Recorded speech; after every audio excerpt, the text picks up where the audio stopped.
From late night TV to Immaculate Conception. This week we'll be discussing Immaculate, Late Night with the Devil, and City Lights. This is The Film Angle. Hello. Hello, is anyone there? This is a nice setup for our horror double bill, and it's not even October, Chris. I didn't even intentionally do that.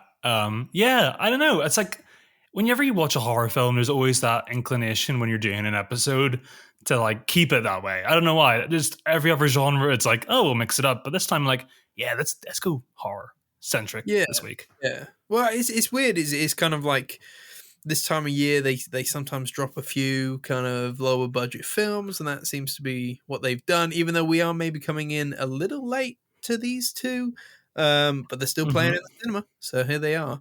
And I guess we're in that kind of quiet time just before the summer kind of blockbusters truly kick off. And I think they kick off with The Fall Guy, maybe? I don't know. I guess they do, don't they? Yeah, that and it's Kingdom of the Planet of the Apes and Furiosa are kind of like the first line of defense for summer this year. We'll see. I don't know. I mean, like, I can see those three movies doing okay, but I like a good summer. When summer's proper hitting with good blockbusters, it can be sometimes the best time to see movies in the cinema. But that's not usually the trend these coming years. Yeah, funnily enough, I forgot to actually add The Fall Guy to our recording schedule. We always put down like a list of potential films we're gonna watch ready for an episode, and I kind of forgot about Fall Guy. Well, it's early reactions getting quite good feedback at the minute, so that kind of gets me cautiously excited about it more than I was before, than the trailers were letting me believe. But if anyone's going to carry this sort of movie through, it's Ryan Gosling, so he's the appeal for me. Yeah. Well, not to do a behind the scenes on the podcast, but are we going to do that? Well, that's fine. Yeah, let's do it. Let's squeeze it in. Let's squeeze it in. Cool. Nice one. Just came to my mind right there. But anyway, we're not talking about that. We're not talking about the state of the summer just yet. We are talking about Immaculate and Late Night with the Devil, which I think we're going to start with Immaculate, right, Chris? Yeah, and I'm pretty fresh in this one, Alex. I watched it today. There you go. So, pretty fresh in my mind. Like quite a popular film, like in terms of everybody going to see it. I mean, Sydney Sweeney, it's no beating around the bush that she is a very like right now sort of presence as an actor, and everybody's sort of obsessed with the sort of her image and everything. So anytime she's making a movie, it's like everybody's running to go see it. And I haven't so far been like really impressed or like led to believe that that's like, she's somebody that's worth seeing for every film. So I was really interested coming to Immaculate and seeing that this is a very personal project to her, like you were explaining to me the other week. Yeah, she's I believe a producer on the role, a producer of the film. She has a production company. Again, I'm kind of fuzzy on the details, but I did read that this was somewhat of a passion project for her. So apparently she auditioned for this about 10 years ago, and it never got made. And now that she has the kind of star power and the the people behind her and her own skills to be able to get it made, she got in contact with the writer, picked up the rights to the script, and then got in contact, attached a director. So the director for this one is the same director of The Voyeurs, which is a film she did a couple of years ago, I think. Michael Mohan. So clearly somebody she trusted to kind of do well with it and help her performing. So which I think is quite interesting and kind of like you want to do it, go make it yourself. Kind of a interesting tidbit. But I mean, I'm maybe more pro Sydney Sweeney than you are. I think she's pretty good. I think her, especially her role in Reality, where she played the one of the I can't remember exactly, but she was a whistleblower and the CIA come to interview her, and it's all based on like an actual transcript of what happened. And that film's so uncomfortably weird, and made even stranger by the fact that it was real. and I think she plays it so naturally and so well in that film that you're constantly wondering like, how much does she know? How much does she not know? Yeah. And really kind of good, interesting gimmick in a way, but really pulled off quite well. But yeah, I mean, I've seen her in Euphoria. She's good in Euphoria. See her in the Voyeurs. And trying to think, she was in Madam Web, which I guess she wasn't I great in, guess but I don't think wasn't her anybody. fault. No. Yeah, nobody came away from Madam Web particularly. Well, No, so really not a fault of anybody but the filmmakers, and well, as you know, probably more the production company there than anything else. So. you know what? I've already deleted that movie from my mind until you mentioned it. I've completely forgotten about Madam Web. I'm sure half the world has as well.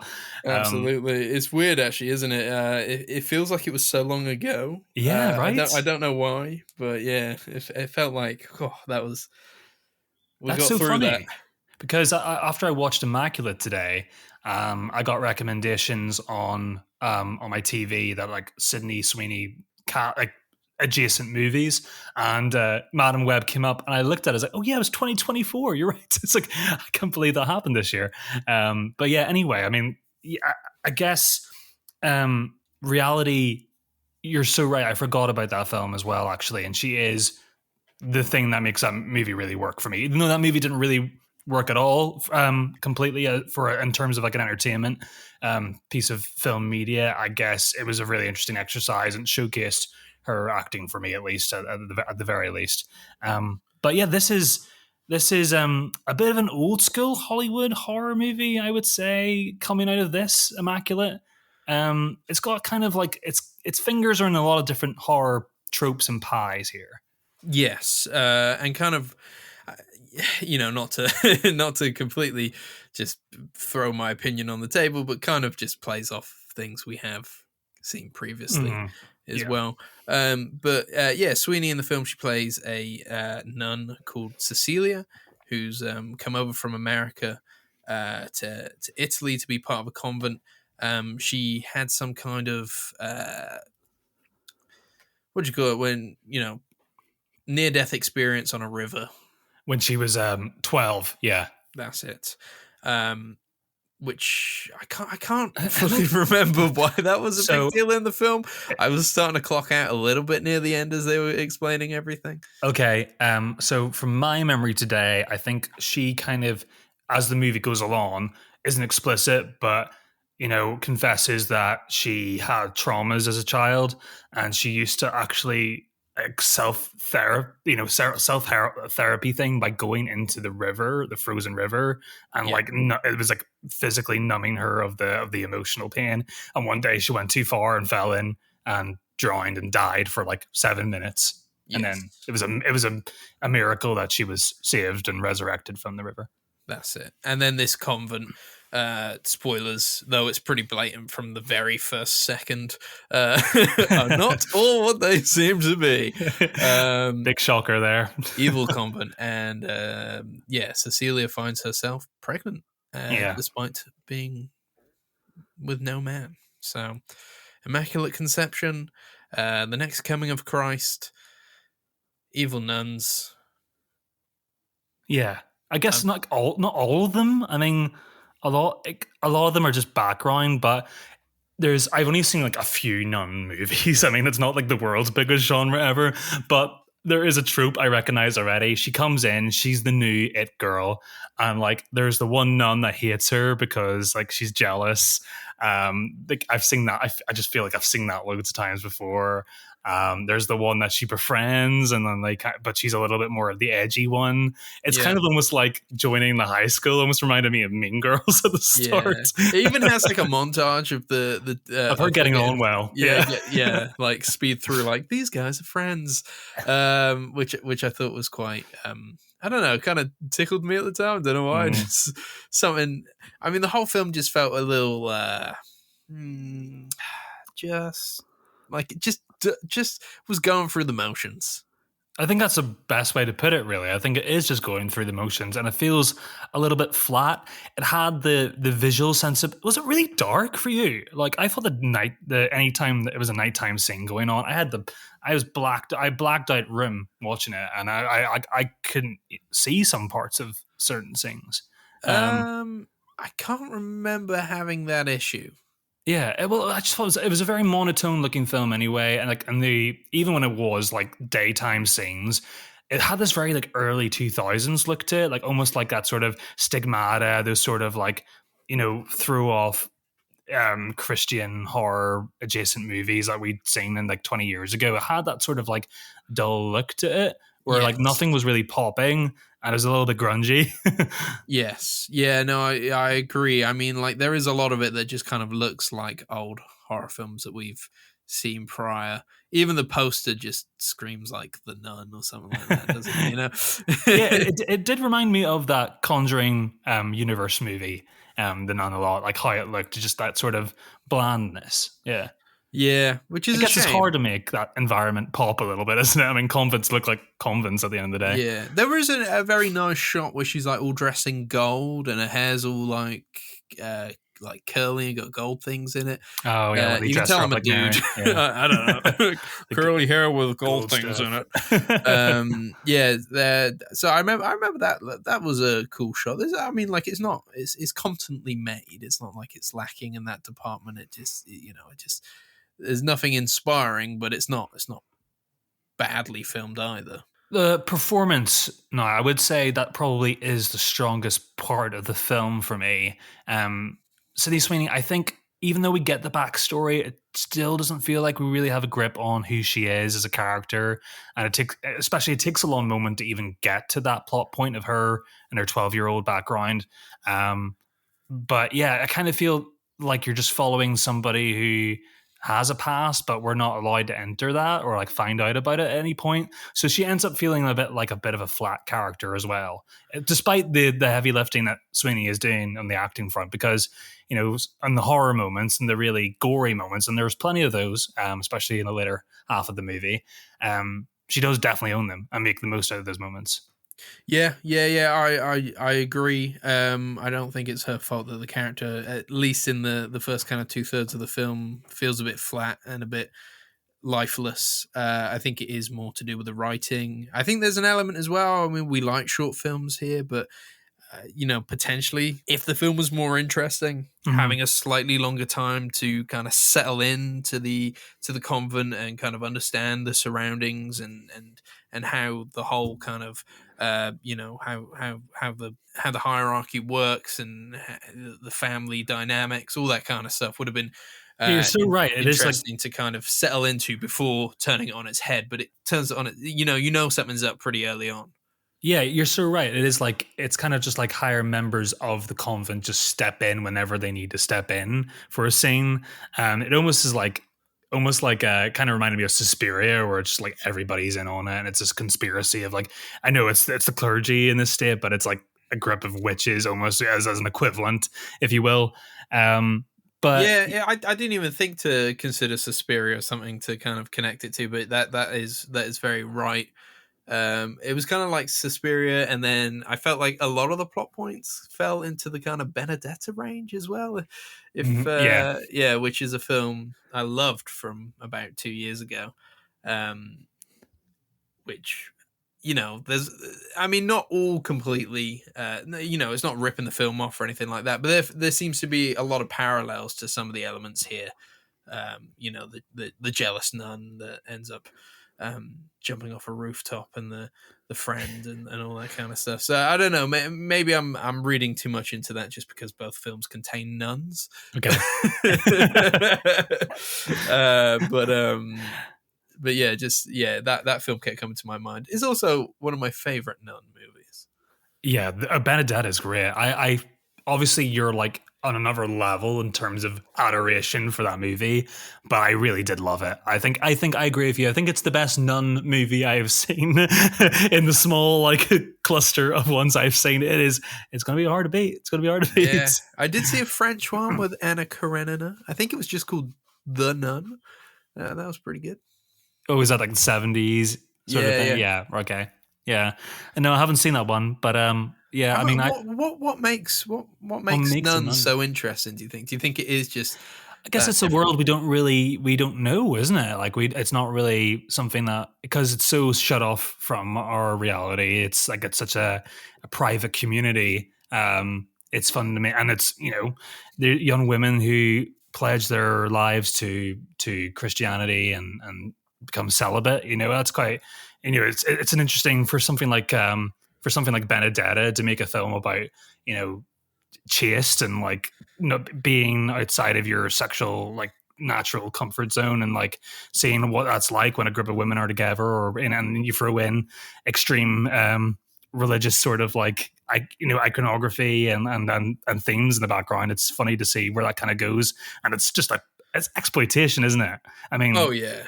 There is it, there is a reason they call it nunsploitation films, don't they? Yeah. yes. So I'm not sure this one falls under that. Maybe there are elements when it kind of plays with being a little bit nunsploity, but Hmm. yeah, It's I think not. it is. It's that idea of like our basic human desires, like very difficult to cut off, and Uh, becoming a nun, you truly are just cutting off all your kind of instincts and desires at once. and yeah, and it's just like it's not that scary. I thought. Like, I think this movie really relied on jump scares, like a lot, Yes. and none of them like made me jump or like did anything that made me, sort of crawl out of my skin a little bit. I think. I think that's kind of the thing. I was kind of actually thinking about Rosemary's Baby as well, because that's kind of like where this movie kind of goes in the end. I'm Yeah. like, oh, I'd rather be watching that. Like that movie's just so like Polanski. Say what you want about him, but he was really good at just sort of like getting under your skin and just making an atmosphere that was so unsettling that there's nothing really like jumping out on you in the screen, but like you just didn't want to be in that environment. And I think that this movie would have been so much better with a director or maybe or filmmaker that could have maybe given us a little bit more of that sort of atmosphere, lean into the witchiness, the otherness of the conspiracy that's going on against Cecilia in this story, and just kind of make this environment just really uncomfortable. I think that would have been Yes. better. Yeah. Yeah. There's a lot of Absolutely. indifference. Like there's a lot of nuns. Like there's a big convent, a lot of people here, and like they're all just in the background, and they all seem to be kind of most of them are unaware of what is going on, and so it makes the story very small Yeah. in this sort of setting. But yeah, Jump scares were all kind of music based. Yeah. Anything that kind of made you squirm was usually gore related. Did yeah. like the chicken head in the blanket. I did. It was silly though. Like she could have hid that chicken better. I'm not usually a continuity guy, but like she has this. For anyone who's not seen the film, it's a she. Oh, we gotta talk about the plot a little bit more. Spoiler alert, I suppose. Yeah, Um, she's desperate to go to a hospital, which the convent is not letting her happen. She's convinced that something's up with the baby, and obviously is completely like, what the hell? I've yeah, not slept with anyone. How am I pregnant anyway? exactly. And Um, she's like, "What are they gonna do with me after the baby's? I give birth to the baby." Yeah, so she's just like, I need a professional to check this out. They won't let her, all this kind of stuff. So yeah, she fakes having some kind of problem with the Like miscarriage or pregnancy. something. Yeah, Yeah, lots of blood, and they kind of rush her in a car. They realize, all right, it's gotten too far now. We need to take her to a doctor. So they rush her out in a car, only for one of the nuns to find that wrapped in the blankets of blood is a chicken head, and she's faking it, which I think is a really good sequence because you get the phone call and then him, yeah. the main priest guy looking behind at her, realizing as they're rushing to the hospital that she's not in any kind of real pain at all, and she's still, she kind of knows he's clocked it, but she's not 100% sure, so she has to keep playing up the act. Yeah, It was a she really plays good that really well. sequence, to be fair. Yeah, but where I was going to go was she has this big sort of bedroom, which is only a single bed on it, but the bed is like 3 feet high off the ground, and the bag of the chicken is just like underneath it. And it's like, and like just like the maid just clocks it instantly. It's like, yeah, you could have done better than that. Yeah, I feel like you maybe would have bloodied up the sheets and and then thrown the chicken away and then started the performance. Maybe, Yeah, yeah. I don't know. Anyway, we won't get into that. It's a pretty good sequence in the film, so don't want to take it away from them. And then I guess the final act turns into a little bit like her versus everyone, and she kind of has to use her wits to escape this place. And Seen it before though, right? I mean, yeah, like, she gets to do the Ripley, moments of kicking ass mhm. and getting out of there. And then I think probably what's causing the most conversation around this film is probably the final like 5 to 10 minutes, where the camera just kind of closes up on her face as it's covered in blood. You probably will see the promo image, and she's just screaming away as she gives birth and then has to decide what to do with this baby, which we don't see, but we can only assume is not in a great way. Can I say? I wish I saw the baby. I want to. I I was a bit wanted. disappointed I wanted to see the baby too. because the signs it was show me the making. baby. Well, like, we skipped a few plot points and we kind of already gone spoiler territory here, but like basically the baby is like the devil spawn. So, and whenever it's given, like she's given birth to it, we can only hear it and it's making sounds that babies don't make. And I was like, turn the camera around, and we don't. I was like, oh, so disappointed in that. I wanted to see something gnarly. Yeah, I think there was something to showing us the baby, because not showing the baby did leave a kind of like weird taste in my mouth when obviously we cut to her picking up a rock. Yeah. Yeah, you're right, actually. Yeah, it kind of makes it seem more provocative, doesn't it? Yeah, I was a little bit like, I mean, we heard that there had been complications with the fetuses. I get it. I mean, it really isn't her fault. And that child wasn't, we've seen the movies. That's not going to be a good thing. It's not going to be a good thing. And we're given that kind of history of, this doesn't always end well. But yeah, somewhere I was like, oh, you're not even gonna, I don't know, take it to a doctor's and give it a chance or something. But again, I guess maybe that's like whatever you picture in your mind is worse than what they could show you. Maybe, yeah. Interesting way to finish a film, because the film had already kind of taught us to be used to seeing things like that at this point. Like, there's a lot of like gnarled up, burnt or bloodied faces in this movie. So yeah, it was a little bit disappointing, but she did act the hell out of that scene, so like that kind of carried me through. Yeah, I mean, I guess the whole thing that I think is just really forgettable, Alex. Really, at the end of the day, I think it's a pot of other horror films that we've seen in this genre, and just kind of not doing anything new or terribly exciting. I really appreciate the production background and the efforts that the crew made to get this project along. That was pretty long in the tooth, but yeah, it's not really anything to excite me, to be honest. I can't overly recommend it. Yeah, I mean, there's a couple of sequences that are good, but yeah, the main body of it, it's a bit dull.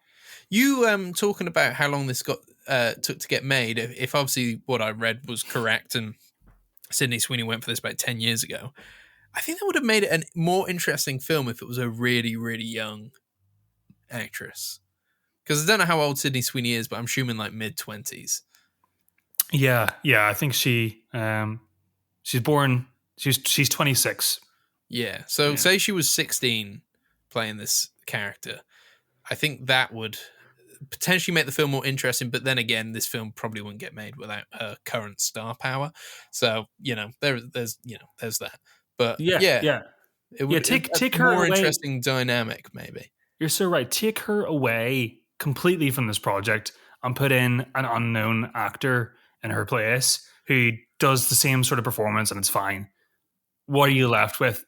I don't think it would even get the praise that it's getting now, which is still sort of lukewarm. It'd be completely forgotten about. So I think she is definitely like the vehicle for getting this thing, onto people's screens at home. Yeah, which is really interesting. She's really like catapulted into fame in the last year or so, isn't she? Which is mad, but yeah, good for her. But yeah, very forgettable for me. I'm not probably going to watch this film again. I felt like I'd seen it before, so yeah, not damning praise or anything like that. There you go, guys. A little bit of a tepid review of Immaculate. Should we jump on to then, Alex? Late Night with the Devil? Yes, from a horror film that's kind of walking through films that we've seen previous to something that's trying something a little bit new and different here. Late Night with the Devil is a film that's practically a late night talk show from the 70s. For its whole runtime, in a way, that deals with them doing like a live kind of exorcist. Well, is it an exorcism? They speak to a devil live on TV. Um, yeah, yeah. I think so. The host is played by David Dalsmalchian. Is that how you pronounce his surname? He's like Desmulchin. Desmalchian. He plays Jack Delroy. Who is, he's kind of a David Letterman sort of like, these American late night shows. And so this is in the 70s. He's been doing this show for like 10 years or something, and the ratings have just been like plummeting and plummeting over the years. And he needs to pull something out of the bag to really like bring the show back, or else it's going to get cancelled. So yeah, he invites a lot of seance people, like a lot of, or mediums onto the show, and particularly this young girl who claims to have be possessed, actually, but she has a spirit within her, but she can kind of control it and bring it out whenever she wants. And Jack's old friend June is the girl's caretaker, and she's kind of trained her to control this thing. So it kind of, Jack is sort of kind of a nice guy. He's depicted on here. Everybody really likes him. He's a bit down on his luck. He's grieving over the passing of his wife, who was a big part of the show as well, and that kind of leans heavy over this talk show. But I don't think he was suspecting all this to actually happen. I think he thought this was going to be a sideshow that'd be good for the ratings and everything, but it turns into something very real very quickly. And but it's all done in the medium of this late night show, which is quite a funny. It's not gimmick to me. I didn't find this gimmicky at all. I think this is the first time I'd seen this done in a film, so I found the conceit of framing it like a show with ad breaks and little behind the scenes in between those ad breaks made it really fun.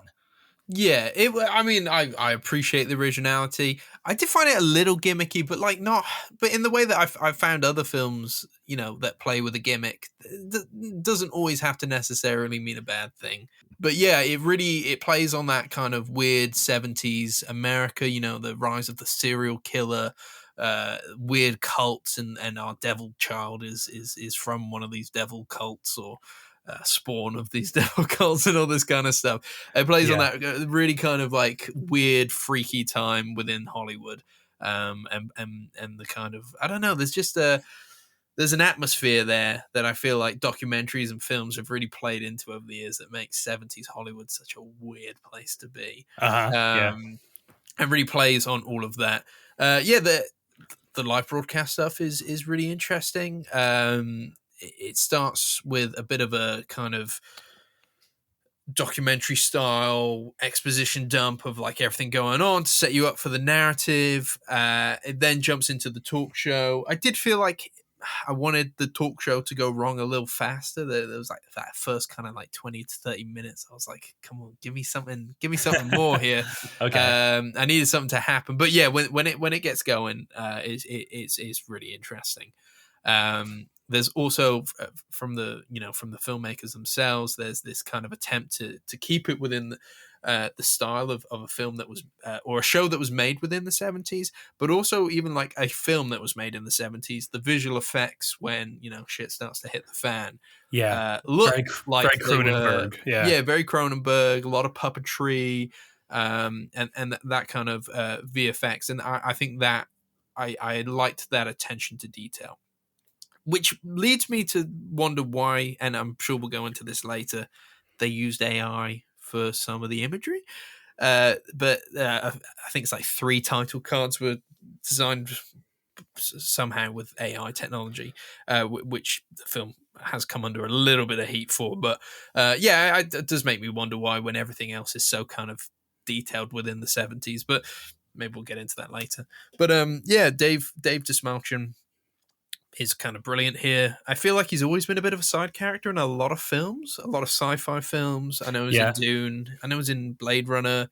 His kind of maybe biggest step up was maybe Polka Dot Man in the Suicide Squad. He's really yeah. good in that. Wasn't he in the Dark Knight as well? Oh yeah, but again, just like a bit The character, small. wasn't he? Yeah. Yeah, I think he's been in like all of Denis Villeneuve's films because he was in Prisoners too. I think. Yeah, Oh, yeah, was he? he's like in all of them. Yeah. There you go. I thought you said like Prisoners 2 is in like a sequel to Prisoners. Yeah. Just Well, maybe we never see what happened to Jake Gyllenhaal. He just was whistling at the end of that movie. So, yeah. other way around. Hugh Jackman was whistling. Oh, was it? Yeah, it was Hugh Oh yeah, Jackman. yeah. That's right. That's Yeah. right. Sorry, been a while. Well, Jake Gyllenhaal's he hears the whistle though, doesn't he? Yes, that's right. Uh, Potentially. Essentially. So yeah, is it scary? I don't think so. But is it interesting? Yes. Is it and is it something we haven't seen before? Yes. So I give it I give it some praise. I give it some praise. Okay, I think you're a little bit more lukewarm than I am. I really dug this.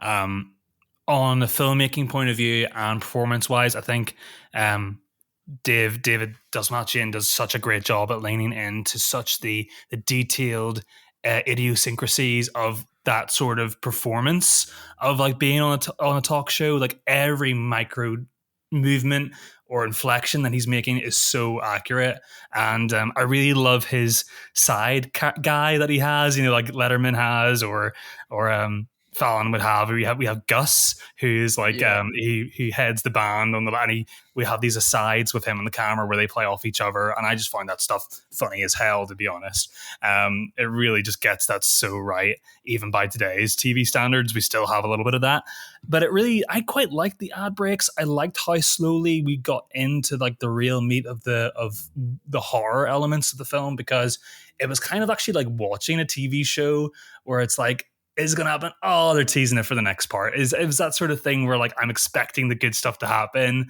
but interesting things did happen every time, and it did go in different paths. We have the skeptic. He comes on the show who is completely over the top. I love him. Every time somebody says anything that differs of his opinion, he's just in the background shaking his head. I did really appreciate the flourishes of that performance too. Yeah, but I agree.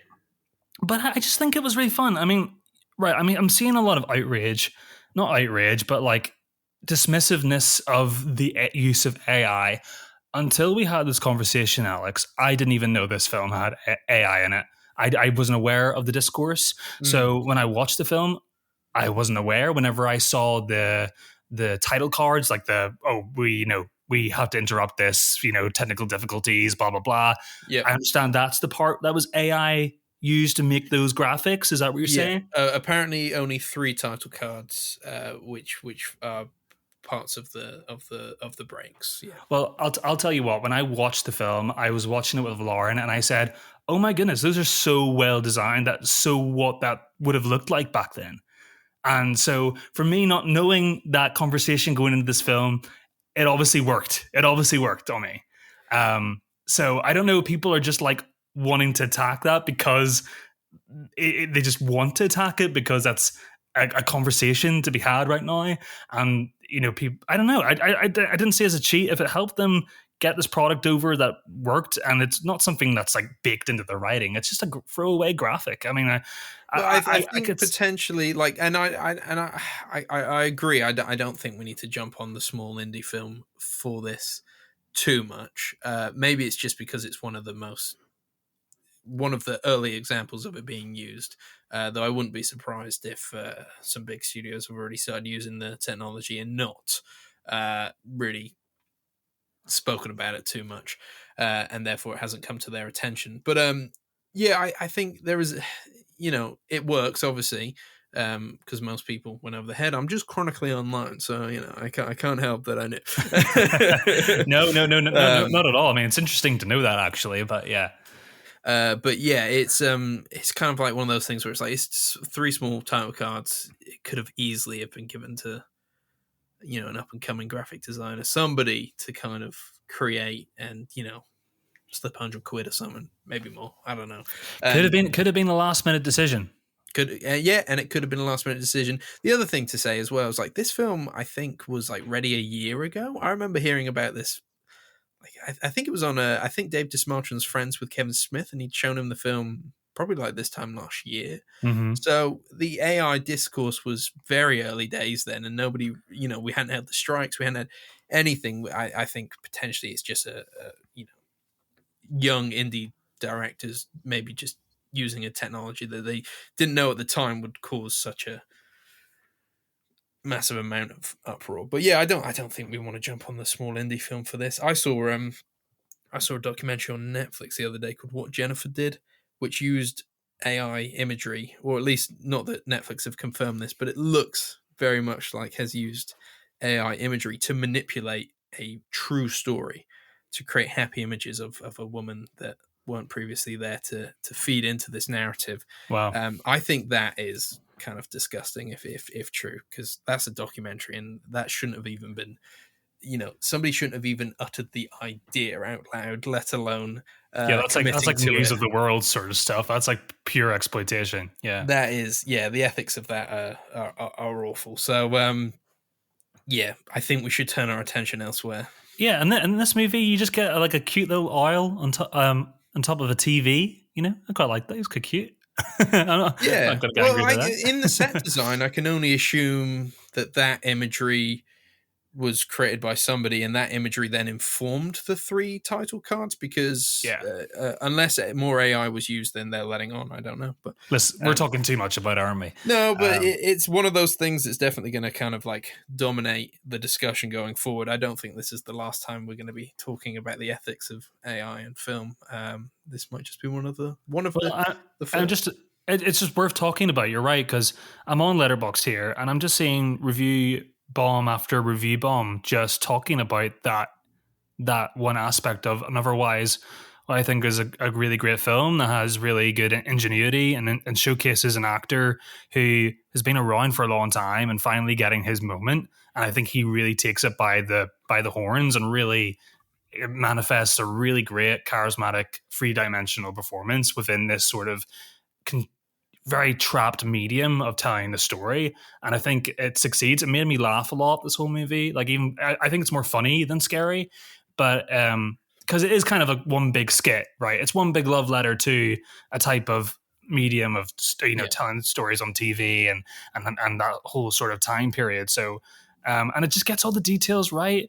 Yeah, it's more than a gimmick to me. I had a real fun with this, and I would stick it on again come Halloween. I would recommend this movie quite strongly.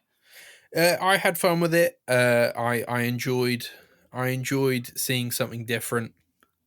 And it captured my attention. I'm not sure I would watch it again. I feel like, or like, not willingly put it on at Halloween.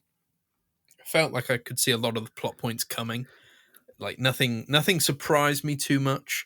Um, Yeah, but I had fun in the moment watching it for that first time. So yeah, probably more lukewarm on you. I have, Chris, found a quote from the directors about the AI. Would you like me to read it out? yeah, go for it. So they said, in conjunction with our amazing graphics and production design team, all of whom worked tirelessly to give this film the 70s aesthetic we had always imagined, we experimented with AI for three still images, which we edited further and ultimately appear as very brief I don't know, just interstitials in the film. Okay, I mean it's so minor. It is Yeah, so I minor. think that kind of hammers that point home of like they fiddled with some technology in a I think very people are small just part of it. I think people are just more scared that okay, this is the start of Yeah. something like it's setting a precedent. Oh, will take us a little bit further. Like I'm not stupid. That is inevitably going to happen at some point. Somebody's going to take it to the nth degree, and we'll see. We'll see how that is received then. Yeah. Probably not well, but it definitely is a hot topic at the minute, and I appreciate that. But I think people needed to like not what give this movie a 1 star because of the fact. Oh Um, no, no, yeah. no. Anyway, It is. Yeah, it is. Like you said, the attention to detail to create this kind of 70s show aesthetic is really great to watch. And yeah, it's a horror film unlike anything else I'd seen prior. So you got to give it credit to that, and it really steeps itself in that kind of 70s paranoia and fear that in America at that time. So I like all that stuff. And That's, I did like the film, maybe just not as much as you. well, that's fair enough, Alex. I think you're right, though. It's compared to Immaculate, that just did things that we've seen before.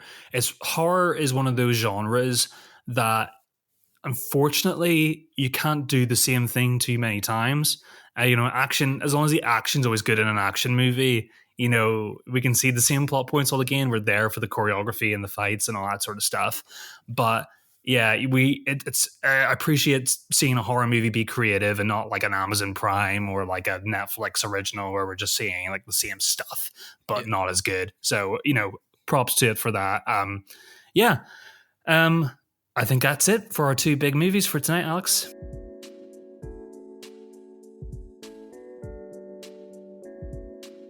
So that brings us to the next blind spot in our BFI Greatest Films of All Time blind spot series, where we are watching the films that we haven't seen before. It's quite a lot of them. Yeah, we really should have. This being another one we really should have seen. So there we are talking today about Charlie Chaplin's 1931 film City Lights. Interesting that last week's episode was on a 1931 movie also, but was not a silent film. We're in that kind of in-between period now. Crossover between the silent and the talkies. We've done one Chaplin film so far as part of this series, which I think you and I both really loved, Modern Times. Mm-hmm. And now we're coming to the second Chaplin film and his highest on the list, City Lights. So, what do you think, Chris? The Return of the Tramp. Is this the first time in the series that we've had a returning character? Yeah, I mean, because we've had a couple of Buster Keaton movies, but they're different characters each time, even though it's like the same shtick. But yeah, obviously the Tramp is like one of the most, I don't need to tell anybody listening, it's one of the most iconic characters in cinema. Even if you haven't even seen any of the films, you'll have seen it through other movies and pop culture for the years. Even your Pixar Wallies even show this. But yeah, this is the first one that he actually directed himself. So yeah, like you mentioned, 1931. I absolutely love this, Alex. I love Modern Times. It's a near perfect movie, but I think this movie is even more perfect. I love this. I've only had a few little interactions with that character, but there's something about City Lights just made this feel like an all-encompassing showcase for Chaplin as an actor, as an artist, and for this character. It just felt like everything that he kind of stood for in this world of art and in this medium of film is all showcased in this one movie quite beautifully. I love this. Yeah. I mean, yeah, there's something so just sweet and sincere and heartwarming about Chaplin's tramp character and the comedy he uses. I think it's really interesting as well. Like, I've not seen a lot of Chaplin films, but the few I have now, he's very much, he's got kind of this moralistic viewpoint. This idea, a lot more in tune with this idea of class and society, more than I was aware of, and I think that really brings something to these films. He has something to say, despite not saying anything, if that makes sense. Yeah, and it's like, how many topics does this movie kind of have an opinion over? Like, we got homelessness, suicide, disabilities, depression, substance abuse. There's so much going on in this movie, and I think he's always standing on the right side of the opinion all the time. Yeah, I mean, and he embodies this character that is sort of like a little bit of a silent Mary Poppins in a way, or like, I don't even know if that's quite right. It's this mythical creature that wanders in this sort of like path between worlds and like is like childlike. Like, there's nothing benevolent about him. It's just curiosity and goodwill, and also just freaking hilarious, the situations he gets himself into. Yeah, I mean, I don't think this one's as laugh out loud funny as Modern Times. I think this is more like a consistent sort of giggly sort of movie. But I think it's just the emotion. That sucker punch of the last third of this movie is just like, wow, yeah, wow, I came out of nowhere. Where was that?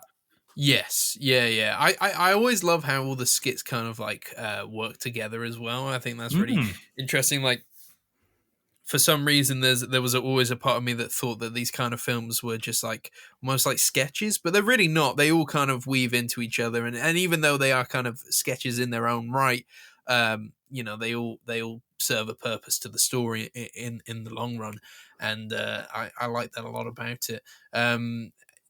There is a story. Maybe we should talk about it. Charlie Chaplin finds himself, as the tramp, falling for a blind flower girl, whilst at the same time getting embroiled. Is that a word? I don't know. Getting himself mixed up in this side story with a rich man who wants to take his own life, and whenever he's drunk, kind of Charlie Chaplin almost looks after him, stops him from taking his own life, It's and they get up to all kinds of stuff within high society together. But he never remembers him when he wakes up and is sober again.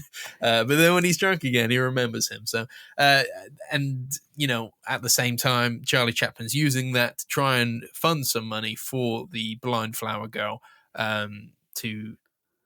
to yeah, help they're her about to out. get evicted. Her and her mother are about to get evicted over Yeah, $22 or something. Yeah. yeah, and he wants to fix her blindness as well. I think, doesn't he?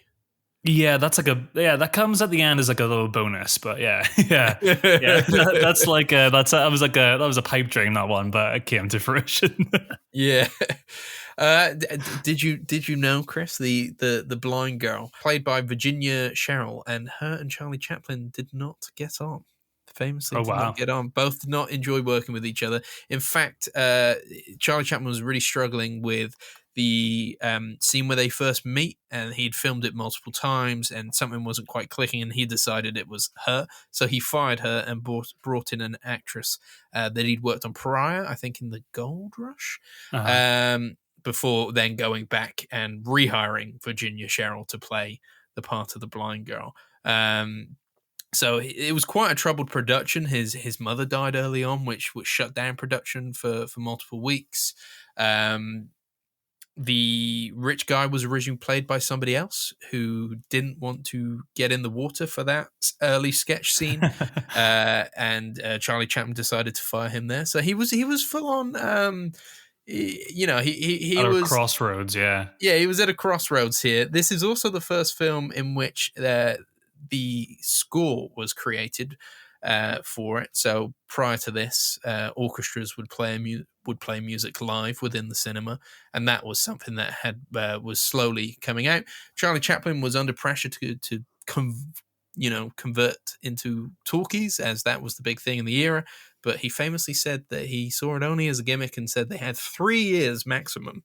This is like the AI conversation we're having, yeah. Yeah. As we now know, definitely longer than 3 years. The talkie. So yeah, he was very much at a crossroads and trying to and I think a bit of a perfectionist. Hence all the different kind of you're fired, you're not fired, and all that kind of stuff going on within the production. So quite a troubled production, but led, as many troubled productions have, to a pretty spectacular film. So some interesting tidbits for you there.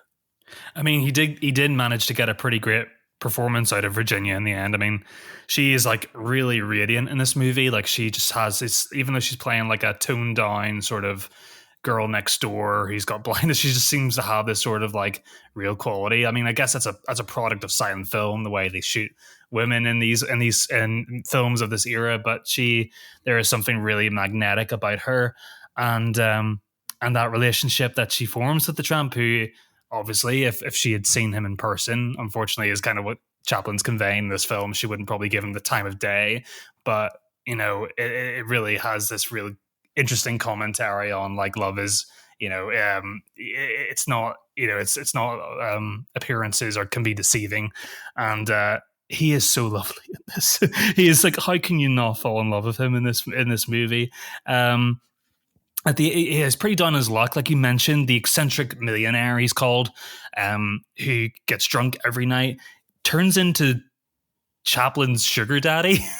for Yeah. half a day. So he's like, well, he just throws money at him all the time. I mean, like Yeah. whenever he is drunk again, one of the later parts of the film, he's like, oh, can I have 20? He's like, can I have $22? For this girl, I beg of you. And he's just like, I'll have $1,000. Just throws at him. And yeah, and the butler is this whole dynamic of the butler in the house. He's always sober, and like every time he sees the tramp, he's like, get this degenerate out the house. Like, Yeah. and him and the millionaire are at odds together, trying to like, he's trying to keep him in, and the butler's trying to throw him out the house all the time. So poor Chaplin's just confused by the whole situation. He's like, well, do you want me or not? Yeah. So yeah, at the end there comes a altercation where the butler and the police misidentify Chaplin for stealing the money. Kind of similar to like Sherlock Jr. when we watched that recently. It seems to be like a theme in these silent films. So he's had enough at this point. He just takes the money and runs, and gets to the flower girl as soon as possible. And yeah, he goes to jail for it. But she manages to open up a shop, cure her blindness, and save her house. So she did pretty well. And it just comes at the scene when he finally gets released from prison, and his clothes are tattered. He looks awful. He looks terrible. And he's walking on the street. All the kids are laughing at him. But even he sees the flower girl. She's got her shop. She's got her blindness cured, and even she's giggling at him. It is so heartbreaking, that moment. It is. And but she does offer him a flower and some money.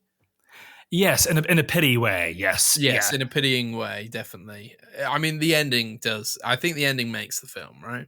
100%. And then they lock eyes, and she, magically realizes who it is, and the beaming like smile of comfort he gives her at the end of the movie, like he could die now, is like so, oh my god, it just reduced me. It's so beautiful, and the music's swelling. Like you said, it's a first time score, but the score kind of reminded me of like one of those early Disney films. Kind of reminded me of Snow White score in a way. It's very swelling, very romantic when it needs to be. And yeah, I mean, but then you got all these hilarious skits before the film, or that weave really well into the overall plot. I just think it's great. I just think it's a great era of cinema. And we keep saying, oh, we haven't seen enough silent film, but like, I really have no hesitations in revisiting all of Chaplin's big work now, at the very least. And the same with Keaton, because it really is incredible. Yes. Yeah. And I do think that cinema is he condemned talkies, but it is a visual art form first and foremost. Yeah. And it's great. And you cannot enjoy one of these films looking at your phone.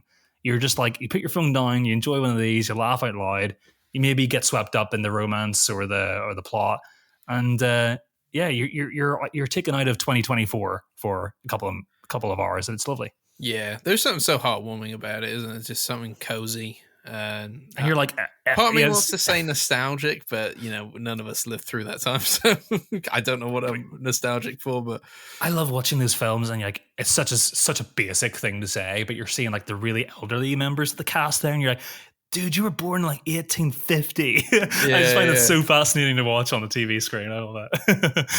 Definitely. My favorite sketch was, and maybe I should stop calling them sketches, but the boxing scene I thought was brilliant. I loved that. The kind of all the comedy of gearing up before that with the lucky charms not working for the guy. Yeah, the rabbit's foot. Then getting into the ring, and you're wondering how's he going to get out of this one, and he's using like every kind of piece of wit that he has in him to kind of win this boxing match. And the choreography, everything is just it's perfect. Really, I love that scene. I was completely enamored by that. Brilliant, isn't it? I love the scene as well whenever he's at the Millionaire's, like one of his big parties at nighttime. Everybody's drunk in the house, and he accidentally swallows the whistle. Oh yes, that's brilliant. And he goes outside, and all the dogs in the neighborhood follow him back into the house. It's brilliant. It's a good scene. Yeah. I mean, it's there's silly, a dancing scene there as well. Maybe I really like the dancing scenes in this film, but there's a dancing scene then as well where he's just like picks up Well, it starts with a woman ends up accidentally spinning around with a butler and just causing all kinds of mayhem. There's really lovely moments. I don't think, like for me, Modern Times, I think was more consistently funny, and the physical comedy just really landed with me in that film.